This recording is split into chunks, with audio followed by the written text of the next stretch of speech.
de ses faveurs et que ce dimanche soit une source de bénédiction pour vos familles. Comme vous le savez, nous sommes dans notre culte des familles une fois le mois.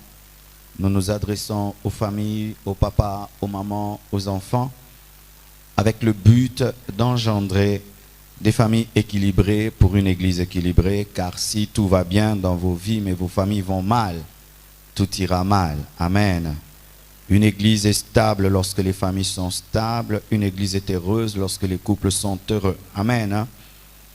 Et le but de mon message ce matin, c'est de restaurer des couples déjà, afin que les hommes et les femmes se corrigent, ceux qui sont déjà mariés, mais aussi c'est de vous préparer à bien choisir. Car lorsqu'on n'aide pas les gens à bien choisir aussi, on engendre des mauvais couples. Dans les églises, il y a beaucoup de divorces aujourd'hui parce que les gens choisissent mal.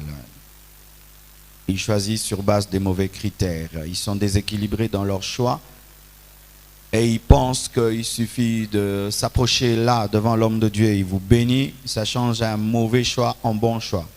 Pas du tout. Si tu as fait un mauvais choix, même si on te bénit, on a béni un mauvais choix. Et des fois, vous faites des mauvais choix, vous mettez ça sur la tête du pasteur. Il ne m'avait pas bien béni, sa main n'était pas bonne. Mais tu as choisi quel genre de femme? Quel genre d'homme? Si tu choisis un démon comme mari, et même si je vous bénis, il sera toujours un démon.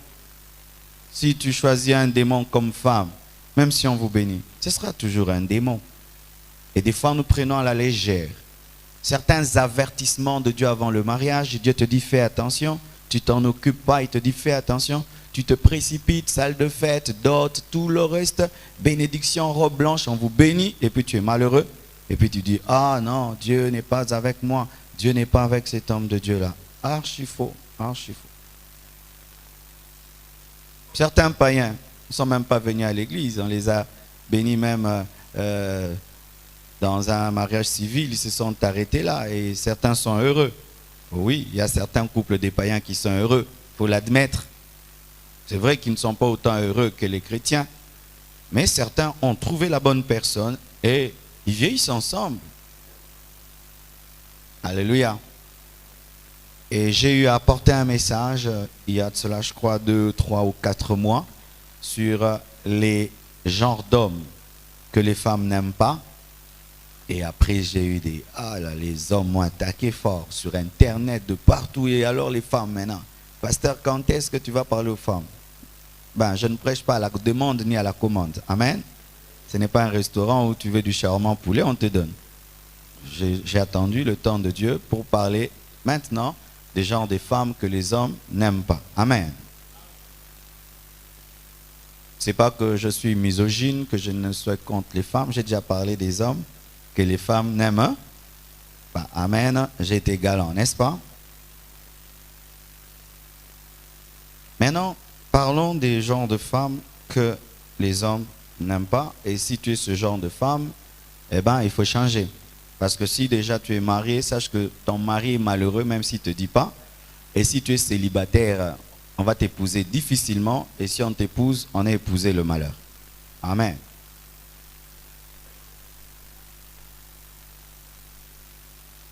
Nous sommes debout, nous lisons 2 passages de l'Écriture, mais ce sont 2 passages jumeaux. Et c'est bizarre que l'Ecclésiaste puisse répéter 2 fois la même chose. Et quand dans la Bible on répète 2 fois une chose, donc il ne faut pas prendre à la légère cette chose. Amen. Ce passage qui revient 2 fois révèle à quel point une femme querelleuse est une très très mauvaise femme, et Dieu même propose d'être célibataire dans un coin, dans la promiscuité, que de partager une maison avec une femme querelleuse. C'est-à-dire un homme qui a une grande maison avec une femme querelleuse est plus malheureux qu'un célibataire qui habite le coin d'un toit. Un homme marié à une femme querelleuse habitant une villa à ma campagne est plus malheureux qu'un célibataire qui habite à l'angle d'un toit. C'est pourquoi, bien-aimés, n'enviez jamais les mariés. Parce que vous ne savez pas ce qui se passe dans leur mariage. On ne se marie pas parce qu'on envie un marié. On se marie parce qu'on a trouvé. Alléluia. Parce que une femme peut être querelleuse, elle ne le manifeste jamais à l'église. Et vous dites, ce sera mon parrain, ce sera ma marraine, ce sera mon parrain, ce sera ma marraine. Mais à la maison, maman et oiseau. Chère maman, vous qui êtes querelleuse. Querelleuse, ce n'est pas une femme qui dit, je ne suis pas d'accord. La femme a le droit de dire, je ne suis pas d'accord. Si elle n'est pas d'accord, je n'aime pas ça. Si elle n'aime pas ça. Une femme querelleuse, c'est une femme qui aime se disputer. C'est-à-dire que pour elle, l'ambiance dans la maison, c'est les querelles. Quand il n'y a pas de querelle, elle est mal à l'aise. Donc elle vit sous l'onction de querelle. Elle cherche toujours un moyen de se quereller. Et la Bible dit que c'est comme une gouttière. C'est comme un robinet qui ne ferme pas bien. Vous connaissez ces robinets qui sointent, qui tout le temps font un bruit. Tin, tin. Moi, quand il y a un tel robinet dans la maison, je ne sais pas dormir. Je dois fermer un robinet parce que ce bruit répétitif énerve et donne des insomnies. Les hommes n'aiment pas les femmes querelleuses. Parce que les femmes querelleuses transforment la maison en prison. Empêchent de se reposer. Et certains hommes rentrent tard à la maison parce que la femme qui attend à la maison, c'est une querelleuse qui se dispute pour tout et pour rien et préfère papoter, causer avec les amis jusqu'à ce que la querelleuse dorme et ainsi il rentre, elle est déjà endormie. Voici, ma soeur, comment tu peux savoir si tu es querelleuse ou pas. Il arrive des fois qu'il y a un problème. Et Dieu te dit, ne réponds pas maintenant. Ne règle pas ce problème maintenant. Fais passer. Si tu n'arrives pas à faire passer, disant je vais réagir dans 2 semaines ou dans 1 semaine, je le laisse dormir, demain je lui parlerai. Ou ton fiancé, tu dis non, là je ne veux rien faire, il y a trop de gens, j'attendrai même après. Si tu sens en toi qu'il y a une nature d'agressivité qui veut tout le temps se défendre et provoquer, avoir toujours raison, c'est une anomalie en toi. Et si tu n'es pas encore marié, traite ça déjà maintenant. Sinon, ça peut être la source de tout le malheur que tu auras dans ton foyer. Car une femme querelleuse peut transformer un homme calme en homme nerveux. Alléluia. Les femmes ont un don. Je ne sais pas si c'est de Dieu ou c'est naturel. Elles ont une capacité de 10 phrases pendant que les hommes ont 2 phrases. Amen. Alors si tu te querelles avec une femme qui a une vitesse, c'est pourquoi certains hommes, étant déjà dépassés par la vitesse des phrases, donnent des coups. Parce que quand il dit 2, toi tu as 10, 20, toi tu as 50, ah, Jido. Surtout ce cas en lit koukouma. Alléluia. Et de loin, des fois, je regarde des filles qui causent, qui parlent, tu vois. Elle fait toujours ça, elle fait toujours ça, elle fait toujours ça. De loin. Elle cause, mais c'est comme si elle se chamaille. C'est déjà un mauvais signe. De loin, on te regarde. Tu disais quoi? Non, je disais demain Tokutana.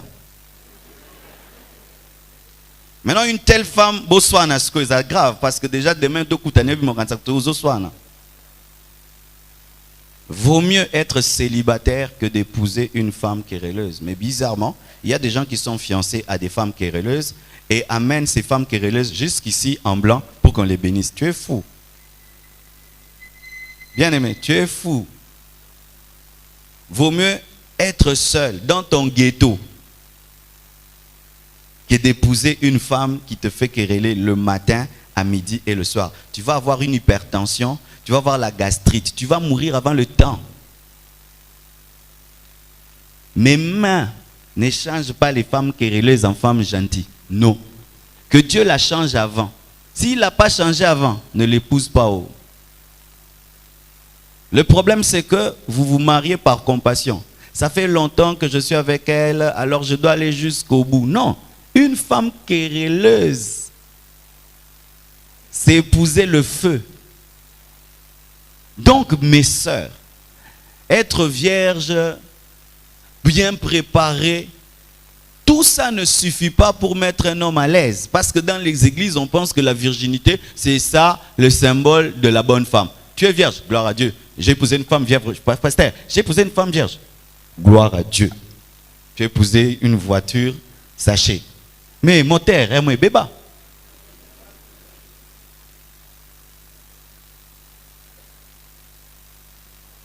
Alléluia. Je connais une sœur qui se vantait seulement d'être vierge, mais très colérique, et quand elle est en colère, elle vibre. Mais elle dit qu'elle est vierge, mais elle pensait que parce qu'elle est vierge, tout va bien, donc comme elle est vierge. Et jusqu'aujourd'hui, d'ailleurs, elle n'est pas mariée, mais elle est vierge.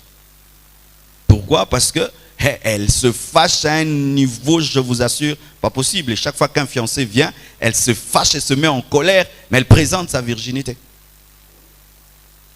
Vaut mieux habiter l'angle d'un toit que de partager sa demeure avec une femme querelleuse.